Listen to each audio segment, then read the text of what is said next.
Hello, today is Sunday the 2nd of October 2022 and I'm in Switzerland in Canton Graubünden at a place called Capanna del Forno where I slept last night.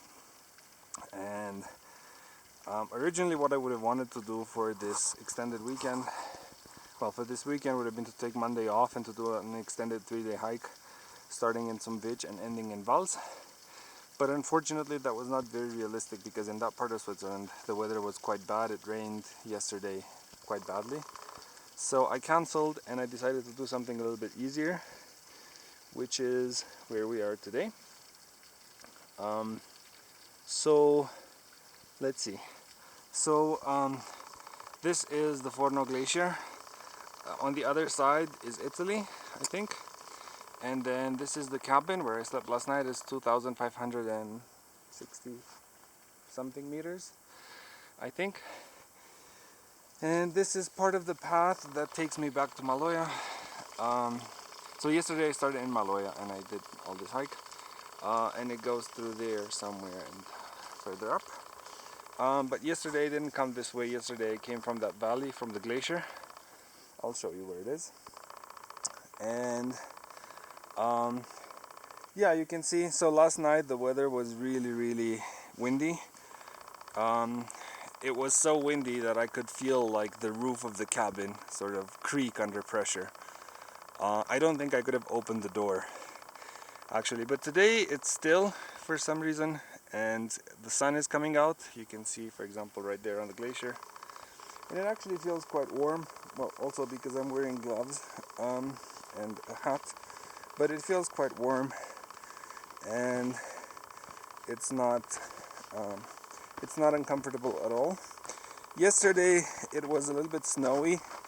I would say maybe above 2,200 meters it was snowy, and unfortunately, where the snow is not the biggest problem, unfortunately it makes a lot of the rocks quite slippery, and you have to exercise extra caution, otherwise you could slip, and it's not super exposed, but you could fall quite badly, and like you could, if you fall, I think like you need rescue, because it's like I said, it's not super steep, but like if you fall down there, for example, or something, then yeah, it's not a very good place to be. So today I go back to Maloja. It's not supposed to be a very long day. It's just like 3 or 4 hours of hiking. The beginning will be a little bit more complicated because the beginning is steep, and again these slopes are snowy and wet, and the rocks are a little bit wet and slick. But luckily there's no frost. With frost this would have been suicidal, but with just water it's okay, it's fine. So let me show you the cabin. And yeah, I didn't sleep very well because I think I had a couple of dehydration headaches. Even though yesterday I drank maybe 6 or 7 liters of water, but it was still not enough. So I woke up in the middle of the night with like a headache, and I had to take some painkillers and drink more water and admire the wind outside. It was really howling. I'd never seen. I mean, I have seen things like this before, but it was very scary.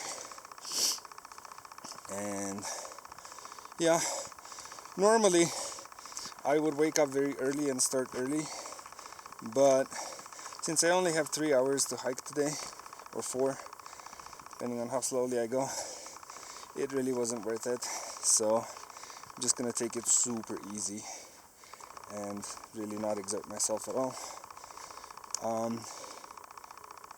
Is this the way I came up? Weird, this, oh no, it's not. Okay. Yeah.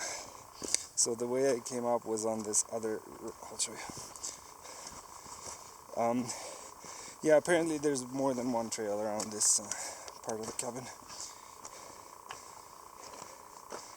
Yeah, so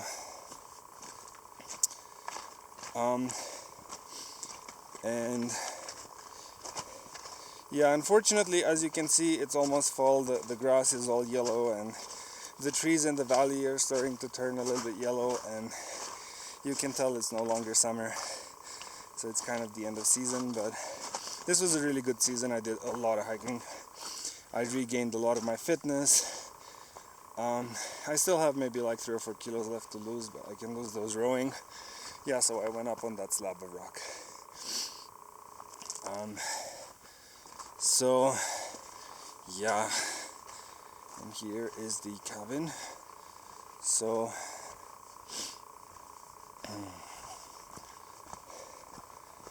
let me show you.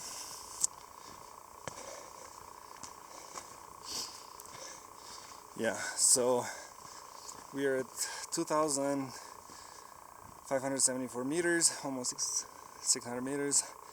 And then yesterday I came from Maloya, and today I also go to Maloya. So you can go this way or this way. And then the blue trails, I'll show you where one of them is. So when I left home, one of the things I was considering was doing one of those blue trails and then crossing over to Albania. But unfortunately the trail is, I'll show you. So you have to go down to the glacier, which I have to do anyway. You'd have to do anyway. And then it's through there. And I really don't like it. Like, first of all, that ravine bit, that's almost vertical. Like, I don't understand. So I don't think this is gonna happen, I'm sorry. But it would have been an interesting trip. Yesterday there was a lot of rockfall on the other side of the wall, because I think the sun was hitting it, and then what happens is, like, overnight the water seeps in between the rocks and it freezes, and it sort of like pries them loose, and then during the day it warms up again, and then they fall. Like the ice melts and they fall down. So there was a lot of rock fall on that wall. Like almost every 10 minutes you would hear some rock stumbling. So the plan for today, the way that I came up yesterday was, let me show you.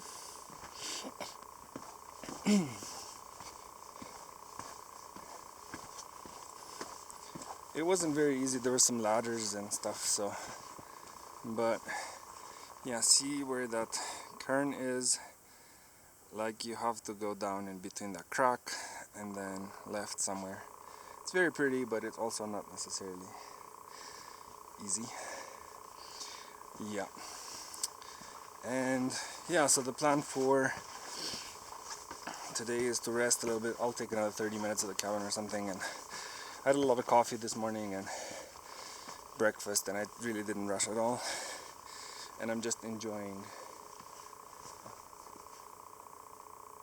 here.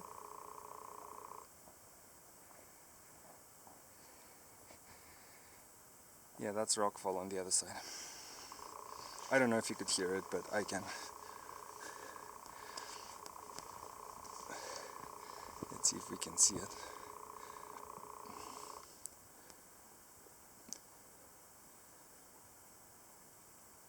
Yeah, I don't know where it is. And especially like if you're halfway up and then you start getting like rocks coming down at like 50 kilometers an hour, if one of those hits you, you're gone. So I don't like it, especially because I'm alone in here. Yeah, and this is the glacier, and actually at the bottom of the glacier there's like a cave kind of thing. So there's a creek. So the glacier ends maybe somewhere there, and then there's like a creek that keeps flowing out of the glacier, and where the creek flows out of the glacier there's like an ice cave, and you can actually go inside the glacier on the underside. It's not safe, so I wouldn't do it, but you can go like 5 meters in, it's fine. It's not gonna collapse right there. Okay, sun is coming out, it's starting to look, weather's starting to look up, so I'm going to stop filming, and as always, you know the drill. See you later.